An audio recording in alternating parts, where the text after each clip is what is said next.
नमस्कार, सिटी न्यूजच्या बातमीपत्रात प्रेक्षकांचं मनपूर्वक स्वागत।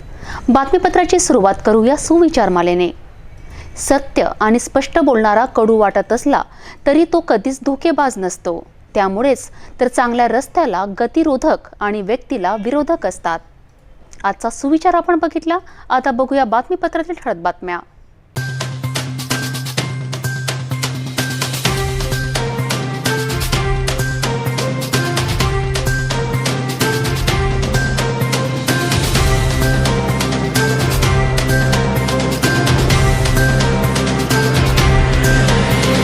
आपण आता घेऊया एक छोटासा ब्रेक।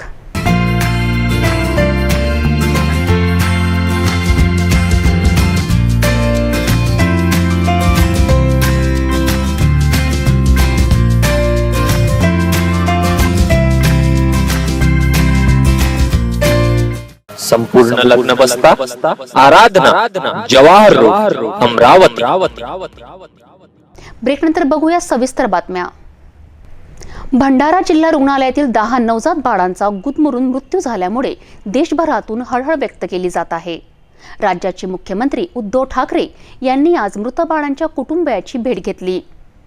त्यांच्या समोर हात जोडून उभे राहिल्याखेरीज माझ्याकडे कोणतेही शब्द नव्हते, अशी भावुक प्रतिक्रिया मुख्यमंत्री उद्धव ठाकरे यांनी दिल्यात। या दुर्घटनेत मृत पावलेल्या 10 नवजात बाळांच्या कुटुंबियाची भेट घेऊन मुख्यमंत्र्यांनी सांत्वन व्यक्त केले। भंडारा येथील जिल्हा सामान्य रुग्णालयाला लागलेल्या भीषण आगीत होरपळून मृत्यू पावलेल्या 10 नवजात बालकांच्या कुटुंबियांना मुख्यमंत्री उद्धव ठाकरे यांनी रविवारी भेट दिली आणि त्यांचे सांत्वन केले। यावेळी माझ्याकडे कोणतेही शब्द नव्हते, केवळ या कुटुंबासमोर मी हात जोडून उभा होतो, अशा शब्दात या सुन्न करणाऱ्या दुर्घटनेप्रकरणी मुख्यमंत्र्यांनी आपल्या भावना व्यक्त केल्यात। तसेच या पार्श्वभूमीवर राज्यातील सर्व रुग्णालयांचे फायर ऑडिट करण्याचे आदेशही यावेळी मुख्यमंत्र्यांनी दिलेत। मुख्यमंत्री म्हणाले, आज आम्ही या पीडित कुटुंबियांना भेटलो। यावेळी त्यांचे सांत्वन करताना त्यांच्यासमोर हात जोडून उभे राहण्याशिवाय आमच्याकडे कुठलेही शब्द नव्हते। या प्रकरणाची चौकशी तर झालीच पाहिजे, पण ही दुर्घटना अचानक घडली की आधी अहवाल आल्यानंतर त्यांच्याकडे दुर्लक्ष केलं गेलं हे तपासलं जाईल। दुर्घटना घडली त्याच्याबद्दल कोणतेही शब्द माझ्याकडे नाही आहेत आणि कोणाकडे असेल असंही मला वाटत नाही, कारण ही अत्यंत भीषण आणि हृदय पिळवटून टाकणारीच दुर्घटना घडलेली आहे। आपल्यासमोर येण्याच्या आधी मी जिथे दुर्घटना घडली त्याची पाहणी केली।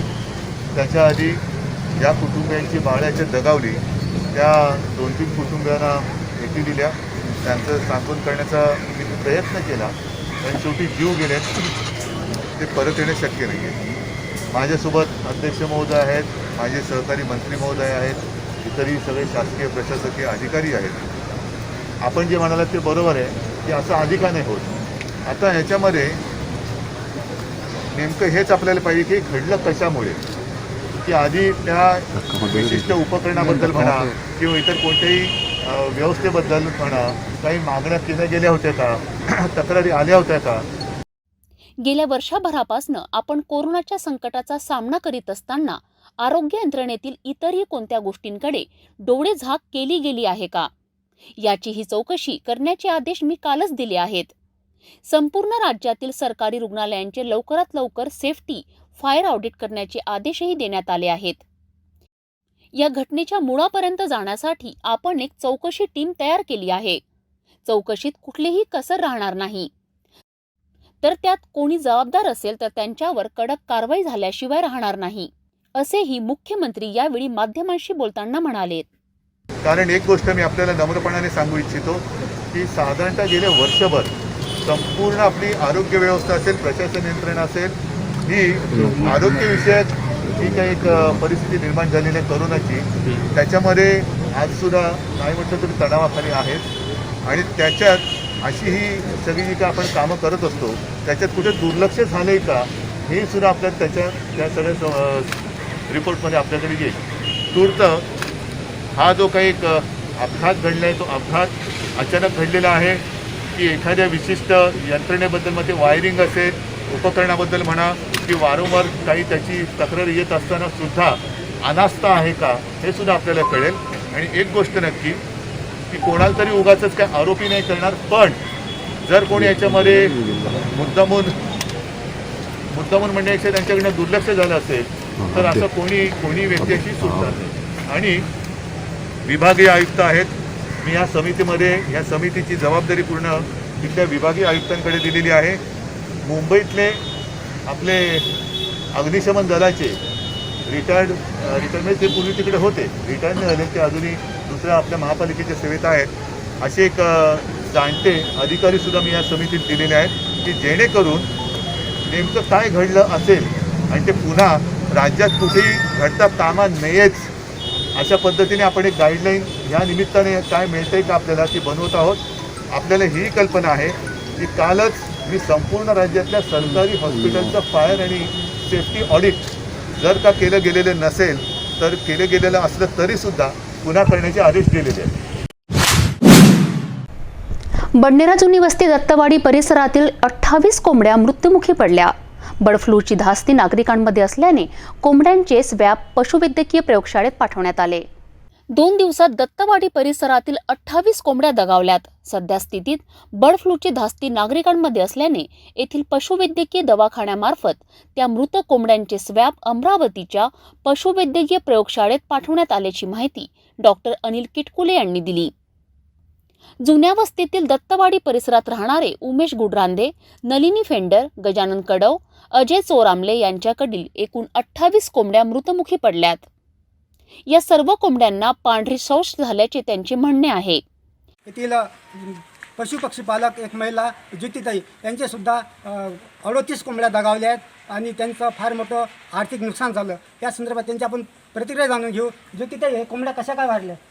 काय सांगा होता, काही समजून नाही राहिलं. म्हणजे त्यांची लक्षणं काय होती की मेल्याच्या वाटे, म्हणजे काय करत होते ते पांढरी संडास करत होते.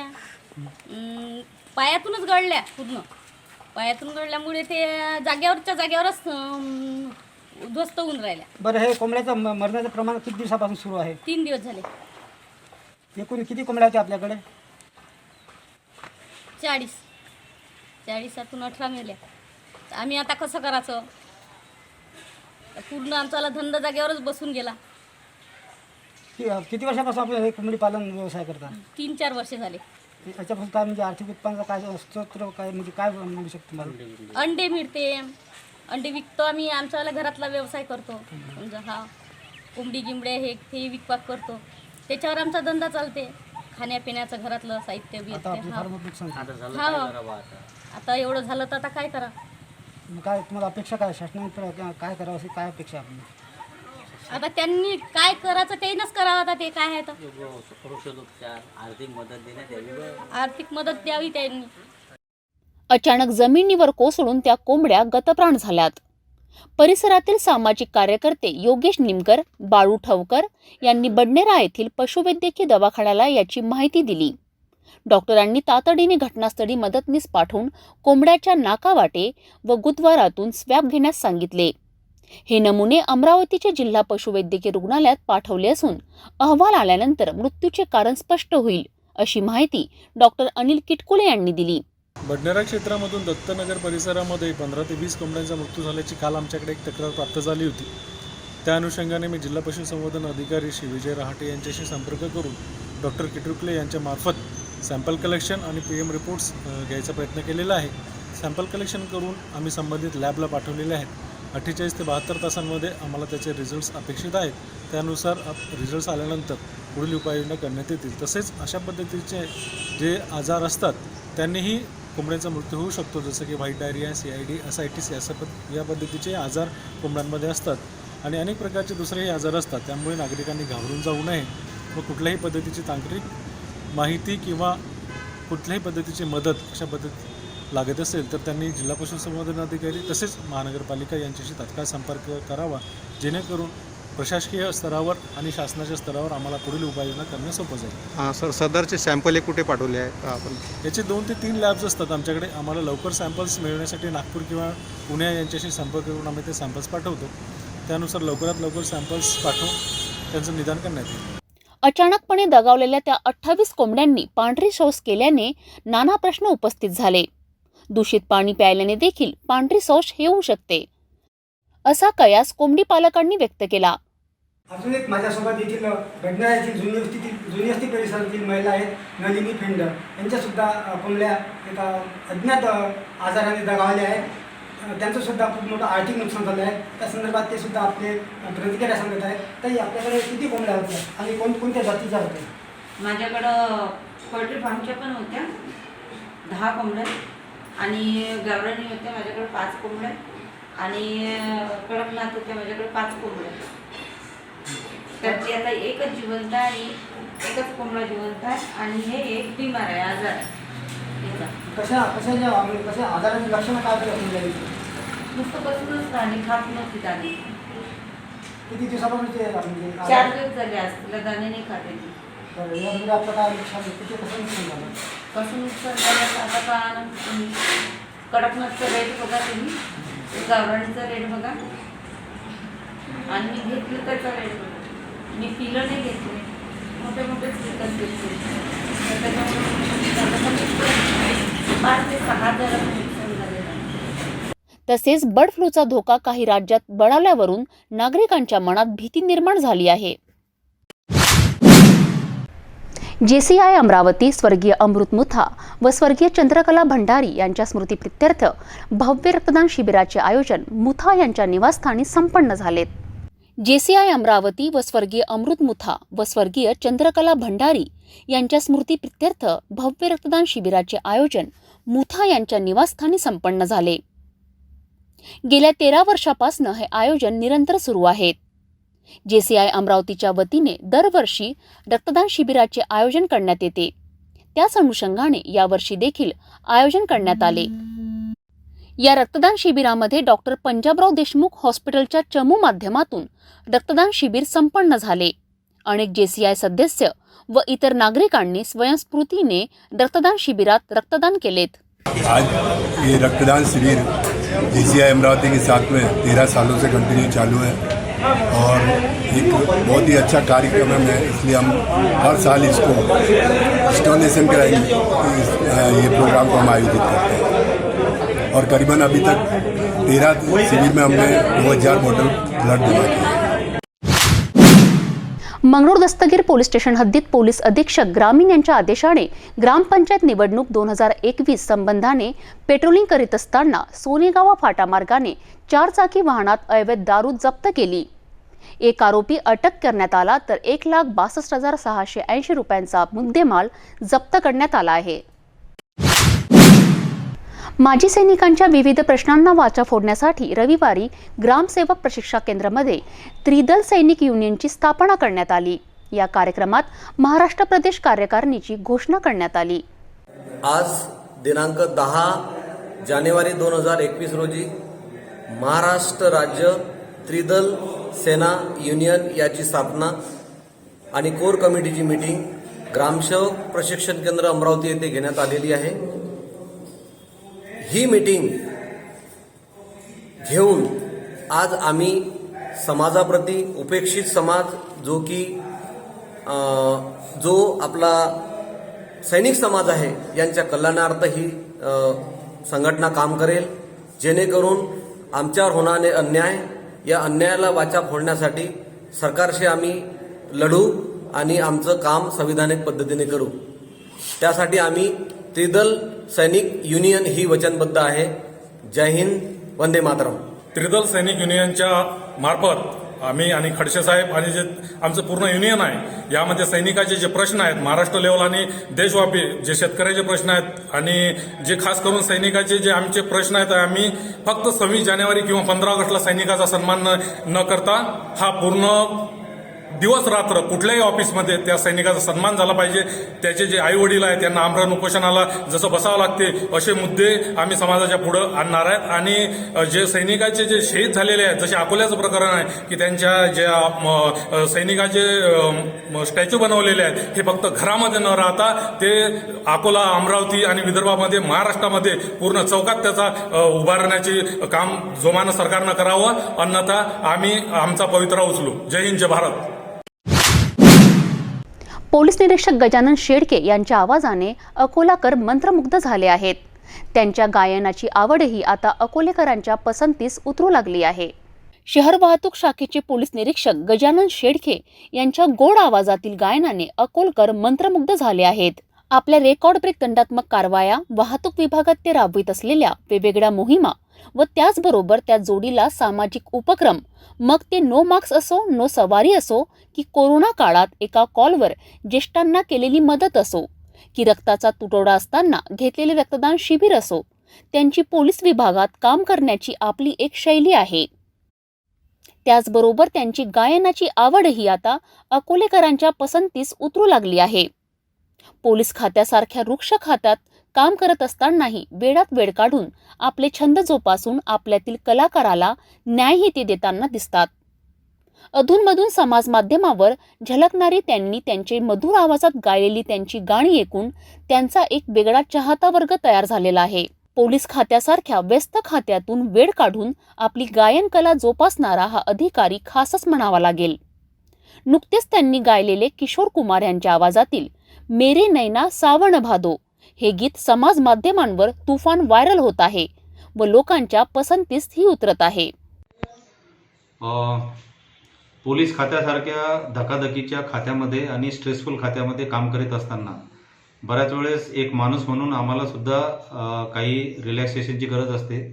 अशा वेळेस संगीत हे एक चांगलं माध्यम रिलॅक्सेशनसाठी आहे आणि लहानपणापासून संगीताचा आणि गाण्यांची आवड असल्यामुळे ही पोलीस खात्यातली सर्व्हिस करत असताना गाण्यामध्ये रस घेतल्याने किंवा गाणे म्हटल्यामुळे ॲटोमॅटिक जो तणाव असतो तो तणाव दूर होतो आणि दूर होणाऱ्या तणावाचा उपयोग दैनंदिन काम करत असताना होत असल्यामुळे ही गाण्याची आवड किंवा ही गाण्याची जी कला आहे ती जाणीवपूर्वक मी जोपासत आहे आणि वेळोवेळेस जेव्हा केव्हा संधी मिळेल त्यावेळेस अशी गाणे सोशल मीडियावर सुद्धा मी व्हायरल करतो, जेणेकरून पोलिसांमध्ये सुद्धा काही कलाकार दडलेले आहेत हे लोकांना समजावे. हा त्यामधला एक माफक उद्देश आहे आणि त्याचा एक वेगळा आनंद यामधून हे गाणं म्हणत असताना आम्हाला मिळतो. सिटी न्यूज प्रतिनिधी जावेद शहा. शेतकऱ्यांच्या मागण्यांच्या समर्थनार्थ शेगाव येथे शुक्रवारी सायंकाळी शेतकऱ्यांची ट्रॅक्टर रॅली काढून काँग्रेस, राष्ट्रवादी आणि मित्रपक्षांनी जोरदार शक्ती प्रदर्शन केले. माजी आमदार तथा काँग्रेसचे जिल्हाध्यक्ष राहुल बोंद्रे, माजी आमदार दिलीप कुमार सानंदा हे नेते ट्रॅक्टरमध्ये बसले होते, तर काँग्रेसचे नेते ज्ञानेश्वर दादा पाटील हे स्वतः ट्रॅक्टर चालवत असल्याने ही रॅली लक्षवेधी ठरली. गेल्या महिन्याभरापासून राजधानी दिल्लीच्या सीमेवर आंदोलन करणाऱ्या शेतकरी आणि सरकारमध्ये झालेल्या अनेक बैठकीनंतरही कोणताही निकाल लागलेला नाही. या बंदला काँग्रेस, शिवसेना, राष्ट्रवादी काँग्रेससह देशभरातील अनेक विरोधी पक्ष तसेच शेतकरी संघटनांनी समर्थन दिलं आहे. जवळपास 40 दिवसांपासून बसलेला आहे, त्याची त्यांना फिकर नाही आहे, त्यांना त्यांची काळजी नाही आहे. ताईनं आता सांगितलं हिटलर. बंधूंनो, आपल्याला माहित आहे हिटलरचा इतिहास. हिटलर कोण होता, हिटलरनं काय केलं. हिटलर शेवटी जेव्हा मेला तर त्याला आत्महत्या करावी लागली. हा इतिहास हिटलरचा आहे. जर शेतकरी बांधव त्या ठिकाणी बसलेले आहेत, त्यांचं म्हणणं आहे की हे काळे कायदे तुम्ही परत घ्या, तरी देखील ते काळे कायदे परत घेत नाही. याचाच अर्थ नरेंद्र मोदी किसान विरोधी. यामध्ये बुलढाणा जिल्ह्यातील शेगाव येथील राजकीय पक्षांसह सामाजिक संघटनेच्या वतीने 2 दिवसीय अन्नत्याग आंदोलन केले गेले. 45 दिवसापेक्षा जास्त दिवस झालेत. दिल्लीमध्ये भारतभरातला शेतकरी काळे कायदे रद्द व्हावेत म्हणून आंदोलन करतोय. कडाक्याची थंडी आणि अशा या थंडीमध्ये शेतकरी आपल्या कुटुंबासहित तिथे आंदोलन करतोय. पण निष्ठुर आणि निर्दयी अशा मोदी सरकारला दया येत नाही आहे. हे देशातलं सगळ्यात मोठं आंदोलन असावं हे जे एवढ्या दिवस चाललंय. हे ऐतिहासिक आंदोलन ठरू पाहते आणि या ऐतिहासिक आंदोलनामध्ये भाग घेणाऱ्या शेतकऱ्यांची साधी सोपी सरळ मागणी आहे की आमच्या शेतमालाला MSP म्हणजे हमीभाव मिळणार का, हा हमीभाव कोण देणार, कधी देणार, कसा देणार हे फक्त आम्हाला सांगा. हे काळे कायदे रद्द करा, एवढं या शेतकऱ्यांची साधी सोपी सरळ मागणी आहे. पण मोदी सरकार हे अंबानी आणि अदानीचं सरकार आहे.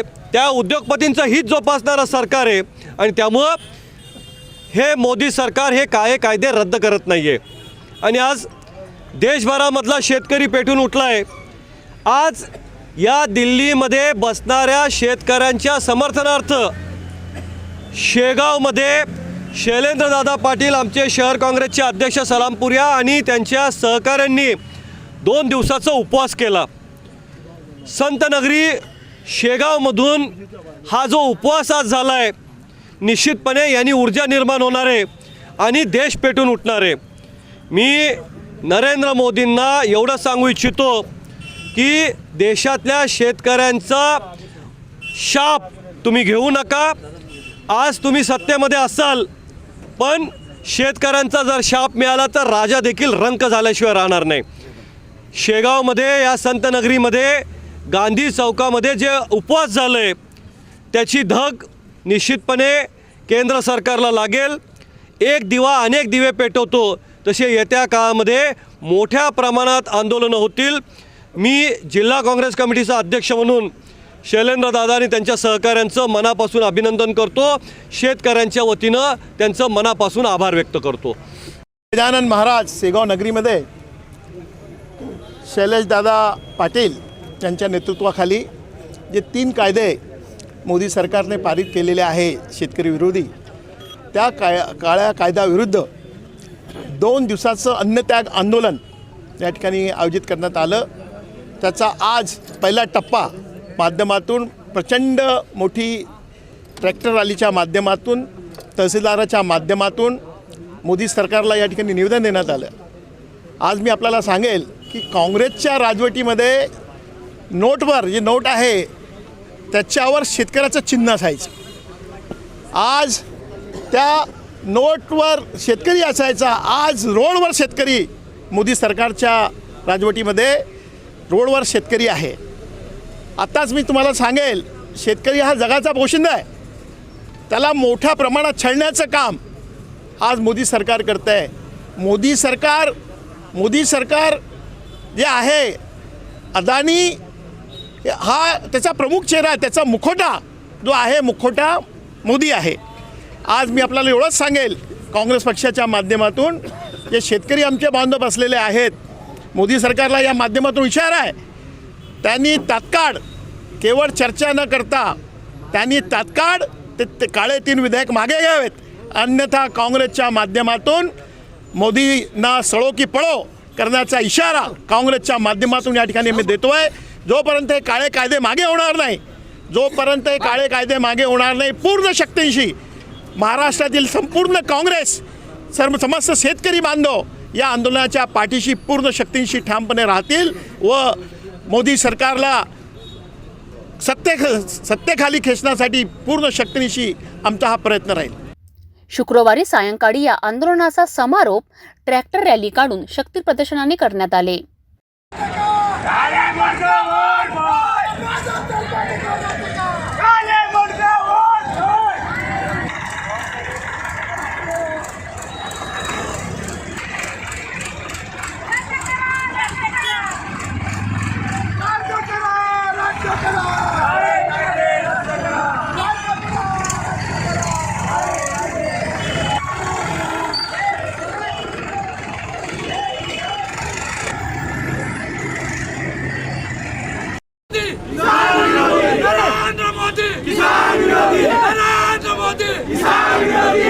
केंद्र सरकारचं करायचं काय खाली मुंडकावर पाय केंद्र सरकारचं करायचं काय खाली मुंडकावर पाय मोदी तेरा खेळ. राष्ट्रमाता जिजाऊ व युवकांचे प्रेरणास्थान स्वामी विवेकानंद यांच्या जयंतीनिमित्त युवा स्वाभिमान पार्टीचा वर्धापन दिन 12 जानेवारी रोजी अभियंता भवन येथे विविध सामाजिक उपक्रमांनी कोरोनाच्या नियमांचे पालन करून साजरा होणार आहे, अशी माहिती पत्रकार परिषदेत देण्यात आली. एक नजर टाकूया अमरावतीच्या कोरोना रिपोर्टवर.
पुन्हा एकदा आजच्या ठळक बातम्या.